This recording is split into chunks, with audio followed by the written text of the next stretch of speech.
1-iyuldan pensiya oluvchilar uchun ayrim tartiblar, hujjatlarni tekshirish va ma'lumotlarni aniqlashtirish masalasi yanada muhim bo'lib qoladi. Men bugun sizga aynan shu mavzuni oddiy tilda tushuntirib beraman. Kim tayyor turishi kerak? Kim xavotir olmasa ham bo'ladi?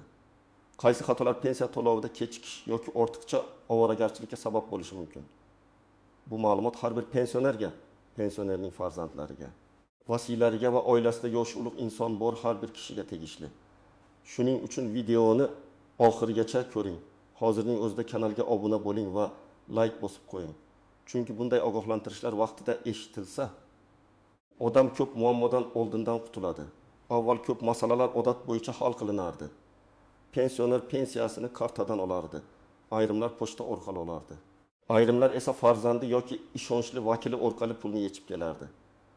Hujjatlarda kichik nomuvofiqlik bo'lsa ham, ko'pincha odamlar buni keyinga qoldirib yuraverardi. Masalan, pasport muddati tugashiga oz qolgan, yashash manzili o'zgargan, telefon raqami boshqa odam nomida, bank kartasi muddati tugayotgan yoki pensioner vaqtincha boshqa viloyatda yashayotgan bo'lishi mumkin. Oldin bunday holatlar darhol sezilmasligi mumkin edi. Endi esa asosiy o'zgarish shundaki, pensiya to'lovlari, shaxsni tasdiqlash, yashash holati, bank rekvizitlari va hujjatlarning mosligi bo'yicha tekshiruvlar qat'iyroq bo'lishi mumkin. Men bu yerda odamlarni qo'rqitmoqchi emasman. Aksincha, maqsadim shuki, siz 1-iyulga yaqinlashganda yoki undan keyin nega pensiyam kechikdi, nega bank kartamga tushmadi, nega yana hujjat so'rashdi deb sarson bo'lmang. Pensionerning hujjati, kartasi, aloqa raqami va yashash manzili tartibda bo'lsa, odatda katta muammo bo'lmaydi. Lekin kichik e'tiborsizlik ham pensiya to'lovining vaqtida tushmasligiga sabab bo'lishi mumkin.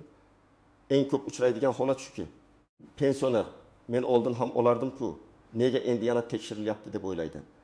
Lekin davlat tizimlarida ma'lumotlar yangilanadi. Banklar o'z talablarini kuchaytiradi. Shaxsni tasdiqlash jarayonlari raqamlashtiriladi. Agar bir joydagi ma'lumot boshqa joydagi ma'lumotga mos kelmasa, tizim savol beradi. Masalan, pensiya jamg'armasidagi familiya bir xil, bankdagi ma'lumotda esa bitta harf boshqacha yozilgan bo'lsa ham, pul tushishida texnik muammo chiqishi mumkin.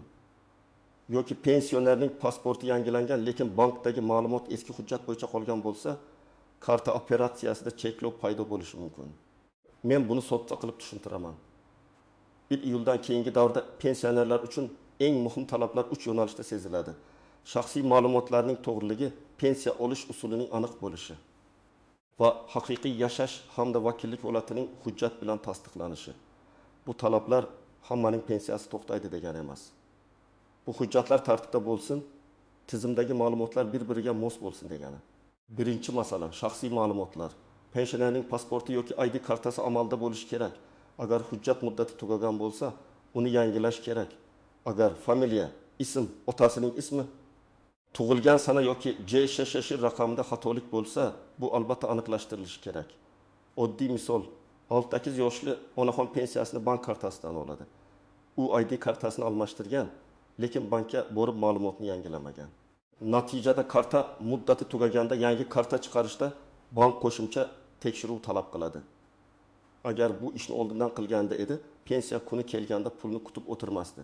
Ikkinchi masala, bank kartasi va hisob raqami. Bugun ko'pchilik pensiyani kartaga oladi. Karta muddat tugaganmi, karta bloklanganmi, telefon raqami o'zgarganmi, SMS xabarnoma ishlayaptimi, bularning barchasi muhim. Masalan, 1 million so'm pensiya oladigan otaxonning kartasi iyun oxirida muddat tugaydi. U buni sezmaydi, chunki kartaga kam qaraydi. Iyulda pensiya tushishi kerak bo'lgan kuni bank operatsiyani qayta ishlay olmaydi yoki pul tushgan bo'lsa ham karta orqali yechishda muammo chiqadi. Odam esa pensiyamni bermayapti deb o'ylaydi. Aslida muammo pensiyada emas, karta holatida bo'lishi mumkin. Uchinchi masala, ishonchnoma va vakil orqali pensiya olish. Ba'zi pensionerlar yoshi katta, sog'lig'i sababli bankka yoki tashkilotga bora olmaydi. Ular pensiyasini farzandi, nevarasi yoki boshqa ishonchli odam orqali oladi. Bunday holatda ishonchnoma muddati, undagi vakolatlar va hujjatlarning to'g'riligi juda muhim. Agar ishonchnoma muddati tugagan bo'lsa, vakil pulni ola olmaydi. Agar ishonchnomada faqat bankdagi ma'lum amal ko'rsatilgan, lekin karta almashtirish yoki hisob ochish vakolati yozilmagan bo'lsa, bank qo'shimcha hujjat so'rashi mumkin. Men birinchi navbatda hujjati muddati tugayotgan yoki yaqinda almashtirilgan pensionerlarga e'tibor qarataman. Pasport yoki ID karta almashtirilgandan keyin hamma joyda ma'lumot avtomatik yangilanadi deb o'ylash xato. Ba'zi tizimlar yangilanadi. Ba'zilarida esa bankka, pensiya bo'limiga yoki xizmat ko'rsatuvchi tashkilotga murojaat qilish kerak bo'ladi. Almashtirgan bo'lsangiz. Eski hujjat raqami bank tizimida qolmaganini tekshirib qo'ying. Ikkinchi guruh boshqa viloyatga yoki boshqa tumanga ko'chgan pensionerlar, masalan, pensioner avval Andijonda ro'yxatda turgan, keyin farzandi bilan Toshkentda yashay boshlagan. Pensiya to'lovi davom etayotgan bo'lishi mumkin, lekin yashash manzili, xizmat ko'rsatuvchi bo'lim va aloqa ma'lumotlari mos kelmasa, ayrim vaziyatlarda aniqlashtirish talab qilinadi. Ayniqsa, pensioner doimiy ro'yxatdan o'tgan joy bilan amalda yashayotgan joyi farq qilsa, hujjatlarni tartibga keltirish foydali. Uchinchi guruh. Pensiyasini pochta orqali oladigan yoki uyiga yetkazib beriladigan pensionerlar. Bunday holatda pensionerning uyda bo'lishi, manzilning aniq yozilishi, shaxsni tasdiqlovchi hujjatning tayyor bo'lishi muhim. Agar odam bir necha oy boshqa joyda bo'lsa, masalan sanatoriyda, farzandinikida yoki chet elda bo'lsa, to'lov jarayonida savollar paydo bo'lishi mumkin. Bunday vaziyatda oldindan mas'ul tashkilotga xabar berish. Zarur bo'lsa to'lov usulini o'zgartirish kerak. 4-guruh nogironligi bo'yicha pensiya yoki nafaqa oluvchilar. Bu yerda tibbiy ma'lumotnoma, nogironlik muddati, qayta ko'rik sanasi kabi masalalar muhim bo'ladi. Agar nogironlik muddatsiz belgilangan bo'lsa, boshqa masala. Lekin muddati bor bo'lsa va qayta ko'rikdan o'tish kerak bo'lsa, sanani o'tkazib yubormang. Masalan, bir fuqaroning nogironlik muddati 7-iyunda tugaydi. U esa hali vaqt bor deb yuradi. 2-iyuldan keyin hujjat yangilanmagan bo'lsa, to'lovda vaqtincha to'xtash yoki kechikish yuzaga kelishi mumkin. Keyin hujjat tiklanadi, lekin odam bir necha hafta kutib qolish ehtimoli bor. 5-guruh chet elga ketgan yoki uzoq muddat chet elda yashayotgan pensionerlar. Agar pensioner O'zbekistonda pensiya olayotgan bo'lsa, lekin doimiy ravishda boshqa davlatda yashayotgan bo'lsa, u albatta amaldagi tartibni aniqlashtirishi kerak. Chunki yashash joyi, bank kartasidan foydalanish, shaxsni tasdiqlash va ayrim hollarda konsullik orqali hujjat taqdim etish masalalari chiqadi. Men bunday odamlarga internetda eshitgan gapga ishonib yuravermang. Rasmiy joydan aniqlang deb maslahat beraman. Agar pensionerning hujjati amalda bo'lsa, bank kartasi ishlayotgan bo'lsa, pensiya har oy muntazam tushayotgan bo'lsa, yashash manzili va telefon raqami o'zgarmagan bo'lsa, odatda vahimaga o'rin yo'q. Lekin xavotir olmaslik degani hech narsani tekshirmaslik degani emas. Men har bir pensionerga yoki uning farzandlariga kamida bir marta quyidagilarni tekshirishni tavsiya qilaman. Karta muddati, pasport yoki ID karta muddati, telefon raqami, bank ilovasida hisob holati. Pensiya miqdorining oldingi oylar bilan solishtirilishi. Misol uchun, otaxon har oy 1,7 million so'm pensiya oladi. Iyun oyida ham shuncha tushgan, iyulda ham shuncha tushishi kerak. Agar karta ishlayotgan bo'lsa, SMS kelayotgan bo'lsa, bankda blok yo'q bo'lsa, pensioner o'z manzilida yashayotgan bo'lsa, unda ortiqcha yugurish shart emas. Lekin karta muddati avgustda tugasa, iyuldayoq bankka borib yangisini tayyorlatish yaxshiroq. Chunki pensiya tushadigan kunda karta almashtirishga to'g'ri kelsa, navbat texnik tanaffus yoki hujjat tekshiruvi sababli odam qiynaladi. Yana bir misol, onaxon pensiyasini uyiga keladigan pochta xodimi orqali oladi. Hujjati joyda, manzili aniq, o'zi uyda bo'ladi. Bunday odam uchun asosiy vazifa hujjatni tayyor tutish va agar biror sabab bilan uyda bo'lmaydigan bo'lsa, oldindan xabar berish. Masalan, shifoxonaga yotish kerak bo'lsa, farzandlari mas'ul tashkilotdan to'lovni qanday olish tartibini so'rab qo'yish kerak. Birinchi vaziyat, pensionerning kartasi muddati tugagan, 7000 yoshli otaxon har oy 1400 ming so'm pensiya oladi. Kartasining ustida amal qilish muddati 0.24 deb yozilgan. U kartaga e'tibor bermaydi, chunki pulni doim bozordagi bankomatdan yechadi. Iyulda esa karta operatsiyani bajarmaydi. Otaxon pensiya tushmadi deb o'ylaydi. Lekin bankdan tekshirganda pul hisobda turgani, faqat karta muddati tugagani ma'lum bo'ladi. Bunday muammo juda oddiy hal qilinadi. Karta muddati tugashidan oldin bankka borish, yangi karta olish, telefon raqamini tasdiqlash. PIN kodni yodda saqlash va eski kartani ishlatmaslik. Ikkinchi vaziyat, ishonchnoma muddati tugagan. Onaxon yura olmaydi. pensiyasini qizi olib keladi.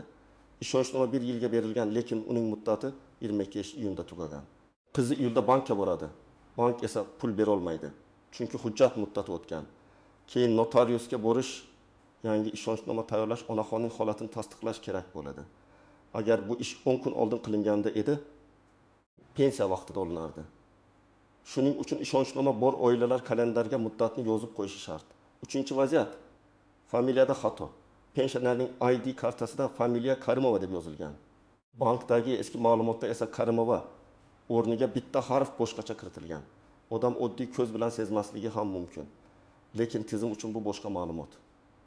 Natijada yangi karta chiqarishda yoki hisobni tasdiqlashda qo'shimcha savol tug'iladi. Bunday vaziyatda bankka hujjat bilan borib, ma'lumotni to'g'rilatish kerak. Agar xato davlat reyestrida bo'lsa, fuqarolik holati yoki migratsiya idoralari orqali tuzatish talab qilinadi. 4-vaziyat, pensioner vaqtincha boshqa joyda. Otaxon Qashqadaryoda ro'yxatda, lekin yoz oylarida Toshkentdagi farzandnikida yashaydi. Pensiya pochta orqali uyiga boradi, lekin otaxon uyda yo'q. 1 oy. 2 oy to'lovni ola olmaydi. Keyin pensiyam yo'qoldi deb o'ylaydi. Aslida to'lov tartibida pensioner topilmagani yoki ola olmagani qayd qilingan bo'lishi mumkin. Bunday holatda oldindan pensiya bo'limiga yoki pochta xizmatiga murojaat qilib, to'lov usulini kartaga o'tkazish yoki vakil orqali olish tartibini aniqlashtirish kerak. 5-vaziyat, nogironlik muddati o'tgan. Fuqaro 2 guruh nogironligi bo'yicha nafaqa oladi. Uning qayta ko'rik sanasi iyun oyining oxiri. U tibbiy ko'rikdan kech o'tadi, hujjat tizimga kech tushadi. Iyul to'lovida kechikish paydo bo'ladi. Bu yerda pensioner yoki uning yaqinlari tibbiy hujjatlarning muddatini oldindan bilishi, poliklinika va tibbiy ijtimoiy oxirgi kunga qoldirmasligi kerak. Eng muhim nozik jihat shuki, hamma pensioner bir xil vaziyatda emas. Yoshga doir pensiya oluvchi, nogironlik pensiyasi oluvchi, o'quvchisini yo'qotganlik nafaqasi oluvchi, harbiy pensioner yoki maxsus tartibda to'lov oluvchi shaxslarning hujjat talablari bir-biridan farq qilishi mumkin. Shuning uchun men har doim qo'shnimga bunday deyishdi. Demak, menga ham shunday degan yondashuvdan ehtiyot bo'lishni aytaman. Har bir ishda hujjat turi, to'lov manbai, yashash manzili va shaxsiy holat ahamiyatli. Yana bir nozik masala ortiqcha to'lov. Ba'zan odam hujjatdagi o'zgarishni vaqtida ma'lum qilmaydi. Masalan, nafaqa olishga ta'sir qiladigan holat o'zgargan bo'lishi mumkin. Agar tizim keyin buni aniqlasa, ortiqcha to'langan pulni qaytarish masalasi chiqishi mumkin. Men bunday holatlarda yashirish emas, vaqtida xabar berish tarafdoriman. Chunki bugun yashirilgan kichik holat ertaga katta qarzga aylanishi mumkin.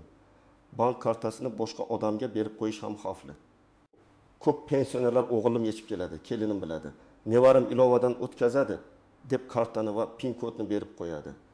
Oilada ishonch bo'lishi yaxshi, lekin karta egasi o'z pulining harakatini bilishi kerak. Pul yechilganmi, qancha qolgan, komissiya bo'lganmi, boshqa to'lovlar amalga oshganmi? Bularni tekshirish kerak. Men amaliyotda shunday holatlarni ko'rganman. Pensioner pensiya kam tushdi deb o'ylaydi. Aslida kartadan oldinroq kommunal to'lov yoki boshqa o'tkazma qilingan bo'ladi. Telefon raqami ham alohida muhim. Bank ilovasi, SMS xabarnoma va tasdiqlash kodlari telefon raqamiga bog'langan. Agar telefon raqam boshqa odam nomida bo'lsa yoki eski raqam ishlamay qolgan bo'lsa, karta bilan bog'liq xizmatlarda muammo chiqadi. Pensionerning o'z raqami bo'lsa yaxshi. Agar farzandining raqami ishlatilsa, oila ichida mas'ul odam aniq bo'lishi kerak. Lekin eng to'g'ri yo'l bankda aloqa raqamini yangilab, faol ishlaydigan raqamni ko'rsatish. Yana bir muhim jihat firibgarlardan ehtiyot bo'lish. Iyuldan yangi talablar bo'ladi degan gaplar chiqsa, firibgarlar ham faollashadi. Ular telefon qilib, pensiyangiz to'xtab qolmasligi uchun kodni ayting. Kartangizni tekshiramiz. Hujjatingizni onlayn yangilab beramiz deyishi mumkin. Hech qachon SMS kodni, karta raqamini to'liq amal qilish muddati va maxfiy kodlarni begonalarga aytmang. Davlat idorasi yoki bank xodimi sizdan karta PIN kodini so'ramaydi. Agar kimdir shunday so'rasa, bu juda katta xavf belgisi. Endi eng kerakli qismga o'tamiz. Nima qilish kerak? Men sizga aniq ketma-ketlik beraman. Birinchi qadam, pensionerning asosiy hujjatini tekshiring. Pasport yoki ID karta amaldami? Muddati tugamaganmi? Ism, familiya to'g'ri yozilganmi? Tug'ilgan sana mosmi? Agar hujjat muddati tugayotgan bo'lsa, uni almashtirishni oxirgi kunga qoldirmang.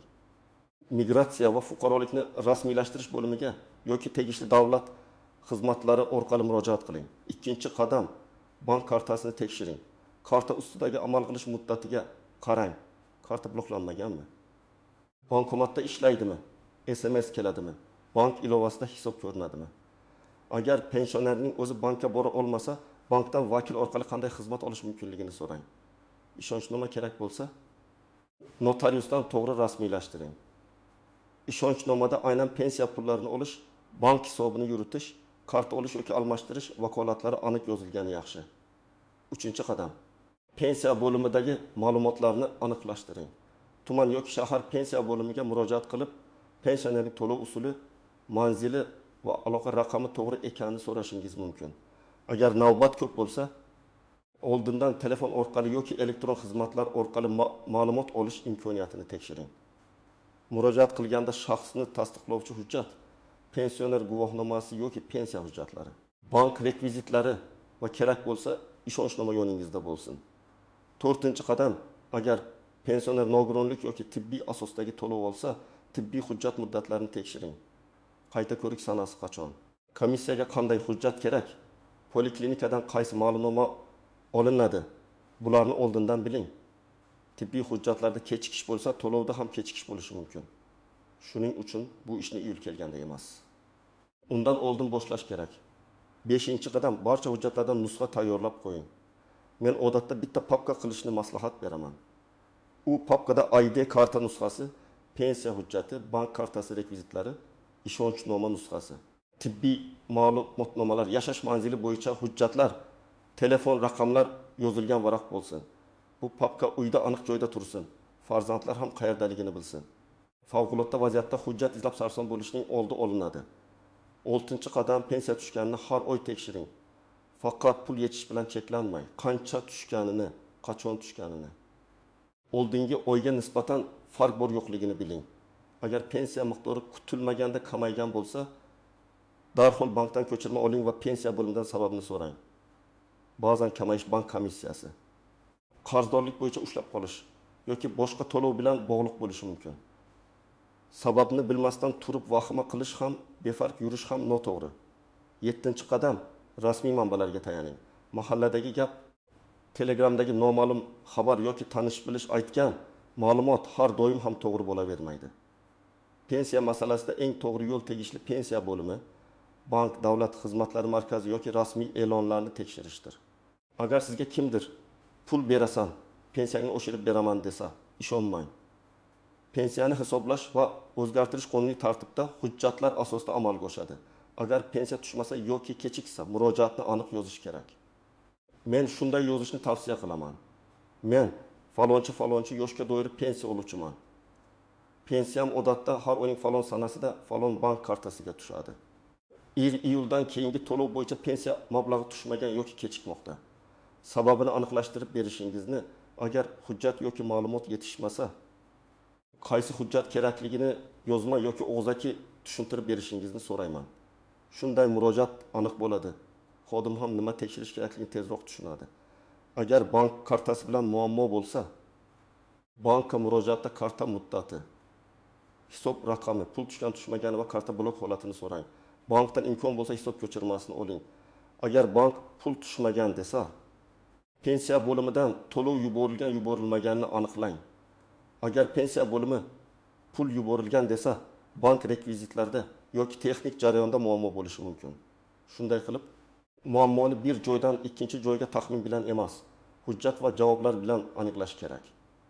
Agar ishonchnoma bilan muammo bo'lsa, notariusdan hujjat muddatini, vakolat matnini va pensionerning shaxsiy holatiga mosligini tekshiring. Ba'zan ishonchnomada umumiy jumlalar bo'ladi, lekin bank aniq vakolat so'raydi. Shuning uchun ishonchnoma tuzayotganda pensiya mablag'larini olish, bank hisob varaqlarini boshqarish, bank kartasini olish va almashtirish, zarur arizalarni imzolash kabi vakolatlar kerak yoki kerak emasligini notarius va bank bilan oldindan kelishib oling. 1-xato. Hali vaqt bor deb yurish. Hujjat muddati tugashiga bir hafta qolganda yugurish ko'p hollarda kech bo'ladi. Navbat, bayram kunlari tizimdagi uzilish, sog'liq holati sababli ish cho'zilishi mumkin. Shuning uchun karta yoki hujjat muddati tugashidan kamida bir oy oldin harakat qiling.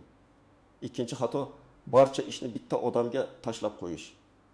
Masalan, oilada faqat bitta farzand pensionerning kartasini, hujjatini, telefonini biladi. U safarda bo'lsa yoki kasal bo'lib qolsa, qolganlar nima qilishni bilmaydi.